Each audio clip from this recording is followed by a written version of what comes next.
అందరికీ నమస్కారాలు. ఈరోజు నేను భారతీయ టూలో యాక్ట్ చేశాను.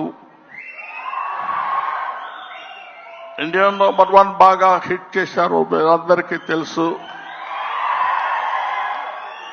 ఈ సినిమా అంతకంటే ఎక్కువ కష్టపడ్డాను. మన సౌత్ ఇండియన్స్ అందరూ నన్నంతో ఆశీర్వదించారు, అభినందించారు. I'm so happy to. నాకు మాటలు ఎక్కువ రావటం లేదు, ఎందుకంటే సంతోషంగా ఉంది. మనసంతా చాలా హ్యాపీగా ఉండి నేను ఎక్కువ మాట్లాడలేకపోతున్నాను. కానీ